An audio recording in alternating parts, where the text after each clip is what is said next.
mate musonin ko assalamu alaikum kibarum pawge mugondin khay agagi lagada radio jol sare lenkini tenenge nyai avril tampilenda hillo 2024 khibar usonin kan kanne oga khibarun joppana qadati no qube kenni terende be jamane ke yummanke nga agar dabari gilli jamane ke no qonga nantenga gilli no qube gani nuadi bangenga kuna ada terende dabar no nga na bangandi gilli terende ke amana ngani kebe kenni ya kudo ina kata tintono jamane lemu benu gati kenkara ina kati hajunundi hamminun qatunu mogobe agan qabanta yo agada bangandi kuna idiga mun nogondi hinnanti terendeke kudo gilli kebe gani tore ke ado population ke ina kata tintono me ban suga da kadi haji be gam maka anna kata kono mogobe agan qabanta yo adanyada ngani sewoy hokore kuna gilli aga tenga dononga yo kencha hudanga kadi yille ni la dambotu ndabari dononga ladan botuke ida dabari gilli yille karayayi na bangandi idiga mun nogondi nanti ladan botuke ida tagundi nuwadi biya nanya gilli debi sikkandi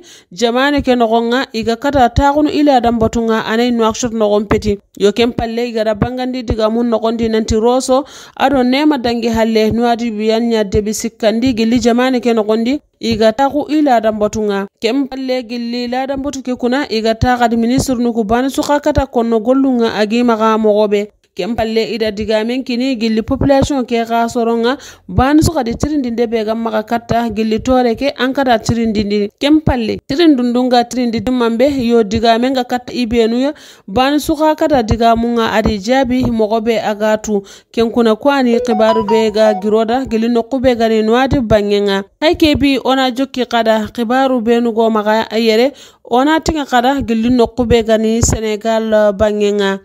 bangenga khawatu Basiru Jomai Faye anyagari jamane ke terende kempalle atinga kadi gilli nokube gani Gambi kha bangenga imambe aga kinye Gambi kadi masala nogonga ada bangandi nanti iterendenga ibakke hananga gilli ita kai nantenga gilli nokube gani Mauritani kenni ya bawni khawatu nanti jamane ke yummanke nga Muhammad Sheikh wal Khazwani ayanya yummanke gilli jamanka hobe gilli igara dabari aga katta afrikin ko jamane nga ayani yummanke nga igara akali hay gilli presidanga yu atikenya nyide sababu igara terenden joppayere kudo masalantanu nga ina kata bakka mewure soronna kata kadi imetunu gollunga iga darna mogobe yo ati hayke bi kuna ido terendenga me maga tamakempe gilli nokobe gari Mauritani bane magambi bane miga kata tele jamanga buya gilli afrika nogonga kudo ina kata masalantanu kitado gilli jamanyumman ko benugi kane